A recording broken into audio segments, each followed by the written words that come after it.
Olá! Por um mundo onde as pessoas deixem de agredir as instituições sérias, as pessoas fragilizadas e a elas mesmas nas redes sociais, está começando mais um programa parlatório aqui na TV Pai Eterno.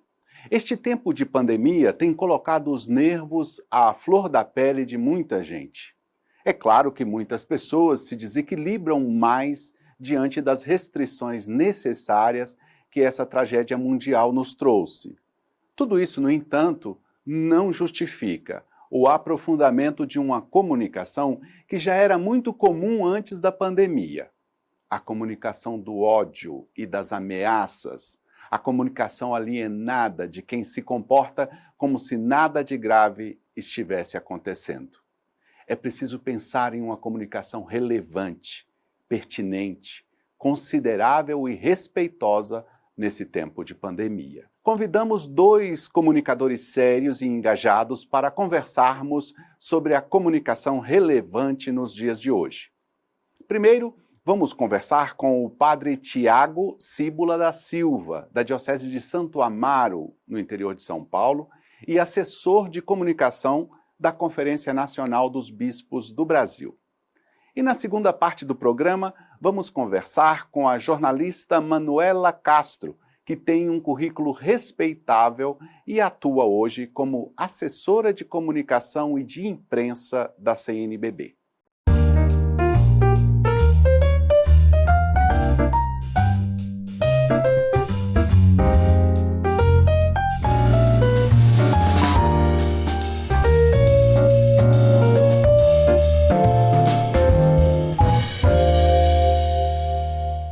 Padre Tiago José Cíbula da Silva é assessor da comunicação episcopal pastoral para a comunicação da Conferência Nacional dos Bispos do Brasil e este ano coordena a preparação do Mutirão de Comunicação, o Muticom. Esse encontro será realizado de 22 a 25 de julho na Pontifícia Universidade Católica de Minas Gerais, em Belo Horizonte. O tema central do evento é por uma comunicação integral, o humano nos novos ecossistemas. Padre Tiago, eu aguardava o dia de conversar com você aqui no programa parlatório. Muito obrigado e seja bem-vindo. Eu começo perguntando algo que incomoda, de alguma forma, quem se preocupa com a comunicação. Você não acha que esse tempo de grande dor mundial causada pela pandemia, as pessoas estão recolhidas, é verdade, mas muito dispersas com as mídias antigas e também com as novas mídias? Padre Rafael, muito obrigado pelo convite. É uma alegria poder participar deste programa e mais ainda tendo como interlocutor. Que esse seja um momento de diálogo profícuo para nós e para todos aqueles que nos acompanham. Sim, as pessoas estão recolhidas, o que é importante para conter a disseminação do vírus nestes tempos de pandemia. Contudo, não saberia dizer se estão dispersas ou se estão ainda mais dispersas do que antes da pandemia. Nosso povo brasileiro, há tempos, sofre com a ausência de lideranças que possam formar e também informar corretamente. O individualismo e o negacionismo tornaram-se uma cultura nos tempos atuais, infelizmente. Com o advento das novas mídias, sobretudo das redes sociais, cada um tornou-se porta-voz dos seus próprios valores. Hoje, nas mídias sociais, multiplicam-se as vozes, mas perderam-se as referências. São tempos difíceis. E como homem de fé, creio que não podemos e não iremos perder a esperança. É tempo de incentivar vozes lúcidas, vozes proféticas, vozes que sejam maduras e comprometidas com a verdade. Quando conheci o seu nome como comunicador anos atrás, Padre Tiago, eu me lembro que você estudava em Roma e tinha escolhido o tema da comunicação do bispo como seu objeto de trabalho acadêmico. Você acha que os nossos pastores têm um papel relevante na comunicação hoje no Brasil? Sim, Padre Rafael, eu considero que sim, por dois aspectos. Em primeiro lugar, o bispo, como cristão, ele tem a missão de proclamar a boa notícia de cima dos telhados, como vimos em Mateus capítulo 10, versículo 27. Esta é a missão de todos os cristãos. Ide pelo mundo e anunciai o evangelho a toda criatura. Este foi um pedido de Jesus. Hoje, como ontem, a comunicação é fundamental para levar a mensagem aos destinatários e para dialogar com a humanidade, mesmo com aqueles que pensam diferente de nós. Aliás, este é um desafio de ontem e de hoje, e que somos convidados a superar, por meio do diálogo, da construção de pontes e jamais de muros, chegarmos ao conhecimento do respeito e também da verdade. O segundo elemento que considero importante é pelo seu munus, de ensinar, devendo o bispo ensinar como um mestre. O bispo possui 3 munus, ou seja, ofício ou missão, né? De ensinar, de governar e de santificar. Pelo ensino, como um verdadeiro mestre e pedagogo, o bispo deve contribuir para que os homens e as mulheres, ou seja, a sociedade, cheguem ao conhecimento da verdade. E, neste caso, a comunicação humana, a comunicação pastoral, até mesmo a comunicação institucional dos bispos nas dioceses, são fundamentais para exercer seu ministério. Ou seja, são fundamentais, aliás, a comunicação é fundamental para que o bispo exerça a sua missão. Talvez a gravidade da situação que estamos vivendo nos aconselhe a todos para comunicarmos principalmente aquilo que é relevante. Você avalia que isso procede ou você acha que o entretenimento também tem um papel importante numa hora dessas? Olha, Padre Rafael, eu acredito que o entretenimento, sim, ele é importante, né? A informação verdadeira, a formação abrangente, e também o entretenimento, como uma forma de descanso, eu diria, ao meu ver, que são como um tripé interessante para todo ser humano. A informação verdadeira, seja ela, né, informação verdadeira sobre a política, a economia, a ciência e também a sociedade como um todo são muito importantes. Como homem de fé, eu gosto de afirmar sempre que vivemos no tempo e também vivemos inseridos na história, onde vivenciamos as alegrias e as tristezas, os sonhos e as esperanças. Por isso, a informação, sendo verdadeira, torna-se um ponto de partida que conduz à direção onde desejamos chegar. Estamos todos a caminho. A diferença é que muitos não sabem onde desejam chegar.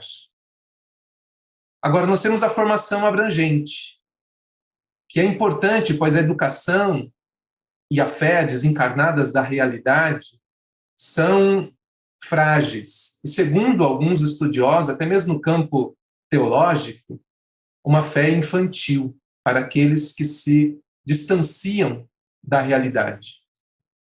Portanto, a formação, formar o ser humano na sua integralidade, eu penso ser fundamental para ajudá-lo a enfrentar os desafios humanos, os desafios psicológicos, os desafios existenciais, também os desafios econômicos que enfrentamos ao longo da nossa vida.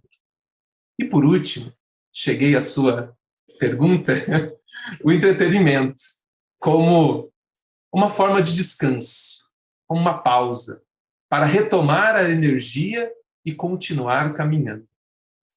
Até na criação, Deus descansou um dia. Acredito que nós também temos direito ao descanso por meio do entretenimento.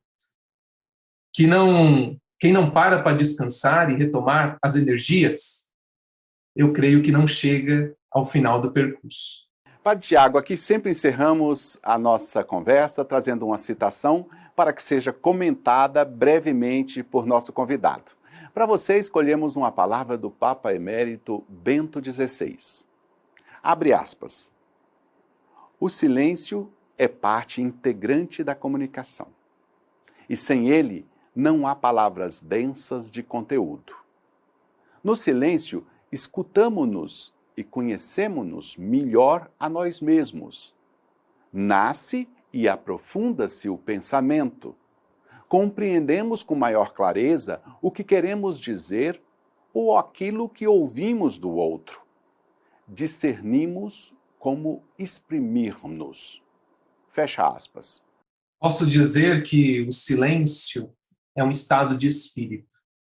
Ele acalma, ele cura, ele nos ajuda a discernir os comportamentos e os caminhos corretos. No silêncio, as ideias dispersas se agregam e encontram o local correto. No silêncio que está embaçado, torna-se claro, fácil de enxergar. No silêncio, os pequenos sinais tornam-se maiores e mais fáceis de identificar e discernir.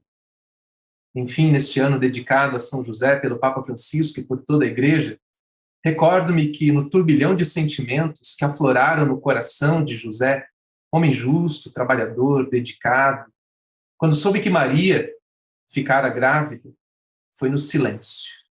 No silêncio de uma noite, no silêncio do descanso, que Deus falou e acalmou o seu coração. Neste ano também dedicado à família, que nossas famílias saibam silenciar antes de discutir, de defender quem está certo ou errado. Que saibamos silenciar mais diante das diversas situações que a vida nos apresenta, sejam elas pessoais, familiares, sociais ou até mesmo eclesiais. O silêncio é uma graça de Deus. Felizes são aqueles que sabem silenciar. Padre Tiago, muito obrigado pela sua presença aqui no programa.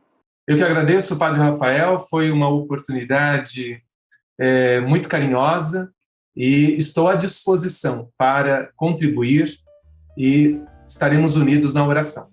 Nós vamos para um intervalo agora e depois vamos conversar com a jornalista Manuela Castro, assessora de imprensa da CNBB. Até já!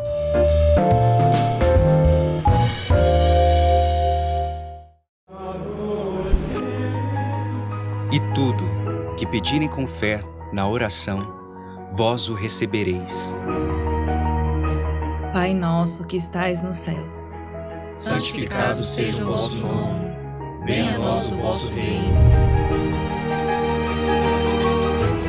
Ave Maria, cheia de graça, o Senhor é convosco. Creio em Deus Pai Todo-Poderoso, Criador do céu e da terra, e em Jesus Cristo, seu único Filho, nosso Senhor, que foi concebido pelo poder do Espírito Santo, nasceu da Virgem Maria. Creia no poder da oração. Creia no poder do Divino Pai Eterno.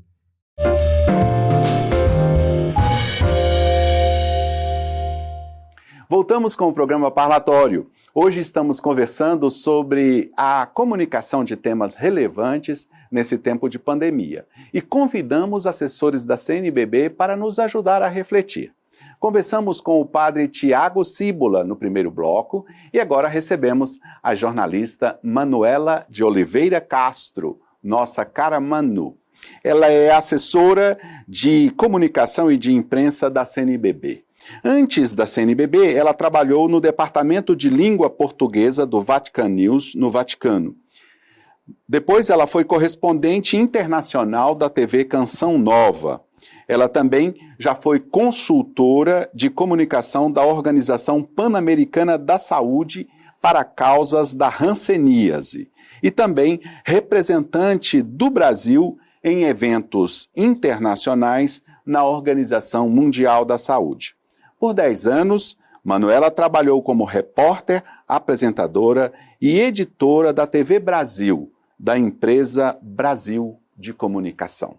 Hoje é dia de conversar com gente que queríamos muito aqui no programa. Na primeira parte, falamos com o padre Tiago Silva e agora eu falo com você, Manuela. Muito obrigado e bem-vinda. Já começo a conversa jogando lenha no fogo. Como foi para você lidar com a comunicação em torno da campanha da fraternidade deste ano? Olá, é um prazer estar aqui. Então, eu faço uma saudação aí ao senhor, que eu tenho muito carinho e admiração, e também a todos os telespectadores. Vamos lá, vamos de campanha da fraternidade. A campanha da fraternidade é uma campanha importantíssima, né?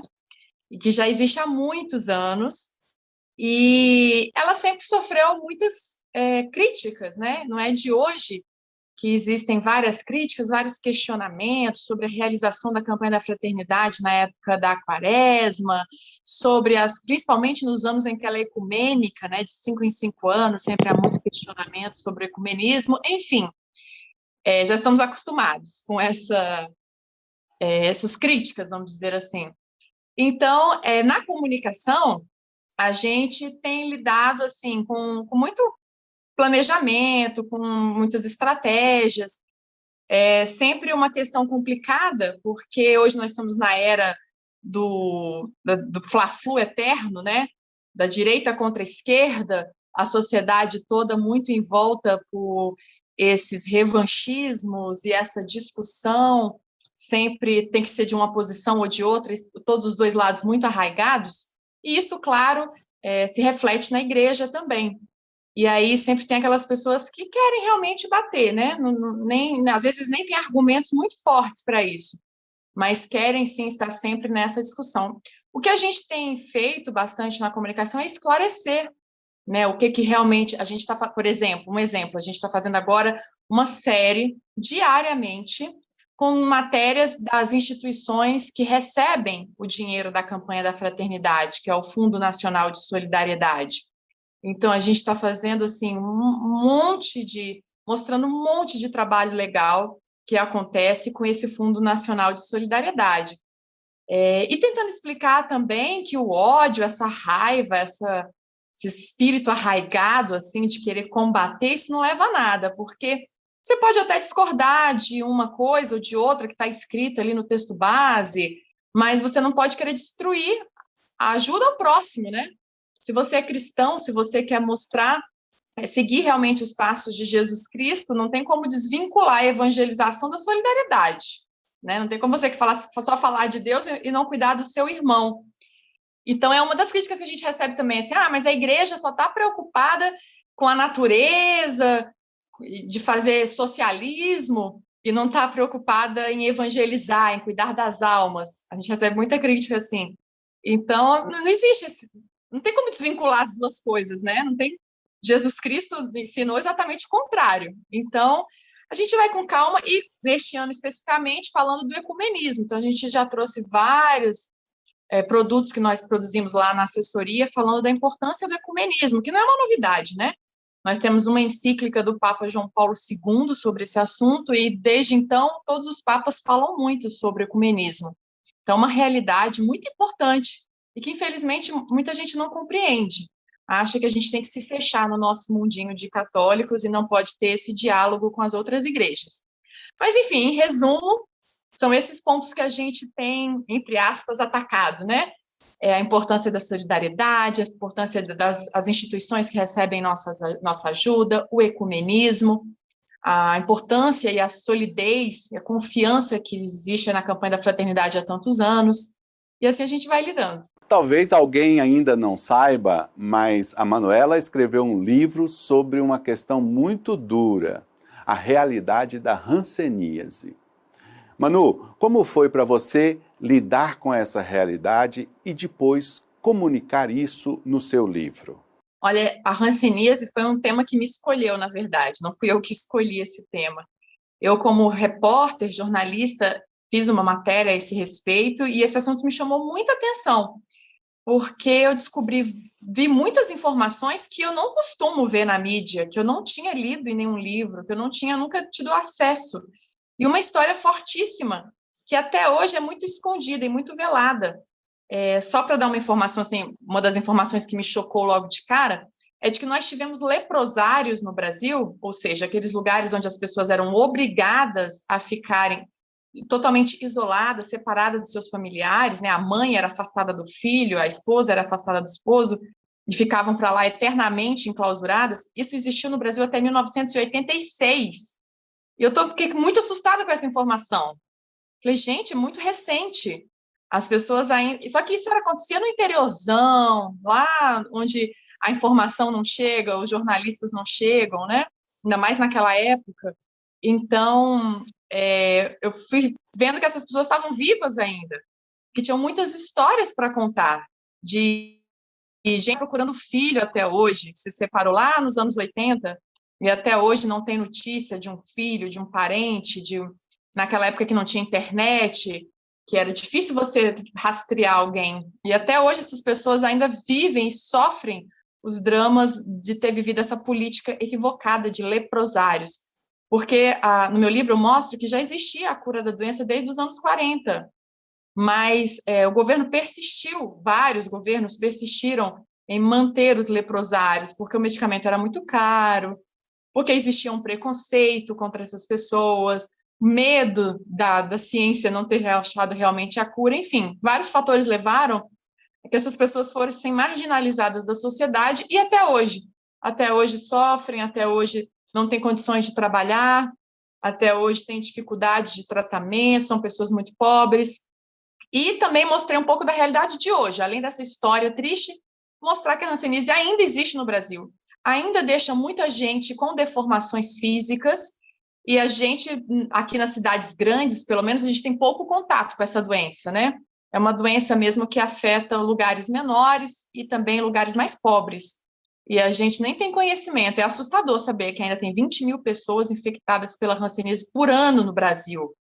E pessoas que vão ficar no INSS, que não vão conseguir mais trabalhar porque ficaram com as mãos deformadas, porque tiveram problemas físicos sérios, e aí não vão mais conseguir trabalhar. E eu entrevistei um rapaz com 18 anos nessa situação, olha que triste, casos de crianças já com hanseníase, uma doença que pode ser evitável, que tem tratamento na rede pública de saúde. Quando surgem as primeiras manchas e você trata, você não vai ficar com sequela nenhuma, você não vai ter mais nenhum problema, sua vida vai voltar ao normal, só seguir o tratamento. E a falta de conscientização, de campanhas mesmo, para falar sobre essa doença, provoca um estrago na vida de muita gente. Em muitas instituições nesses tempos, no campo da comunicação, há a presença de conversas violentas, ameaças. Você trabalha numa instituição importante da igreja. Como é que você avalia essa situação? Pois é, isso está presente em todos os lados, né? Alguns estudiosos da comunicação, que começam a se debruçar sobre as redes sociais, falam muito dessas máscaras, né? Que as pessoas, nas redes sociais, elas se sentem livres para falar o que dá na telha e acham que é normal ser agressivo, coisas que não fariam pessoalmente, palavras que não usariam tete a tete, né? Então, alguém solta ali uma ofensa muito grande contra a CNBB, contra um bispo, até contra o Papa, mas ele não faria isso em público, com outras pessoas assistindo. Ele acha que ali na rede social, falando para aquele público, entre aspas, desconhecido, ele está livre para soltar a agressão que quiser. Então, esse fenômeno é um fenômeno mais ou menos recente e que a gente sofre muito com isso, né? Porque dificulta muito o diálogo. O que a gente busca na nossa realidade, na CNBB, por exemplo, é promover um diálogo, mas com essas pessoas é muito difícil. A gente teve um case de sucesso assim, recente, o ano passado, que era um pequeno grupo de jovens que se uniu para bater mesmo, né? Então, tudo que a gente publicava, eles começavam a falar muito mal da CNBB, e às vezes assim, uma publicação super positiva, que não tinha polêmica nenhuma, e eles vinham com uma polêmica que não tinha nada a ver com aquela publicação.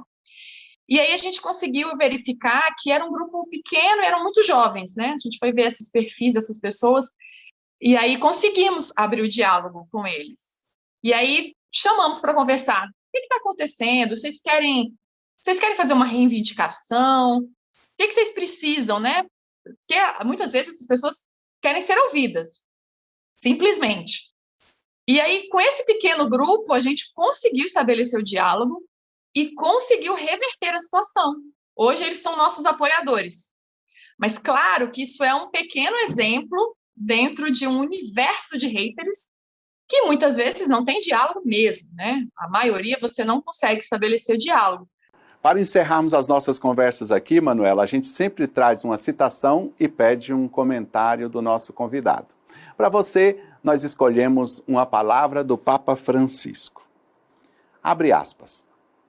Quero exortar a uma comunicação construtiva que, rejeitando os preconceitos contra o outro, promovam uma cultura do encontro por meio da qual se possa aprender a olhar com convicta confiança a realidade.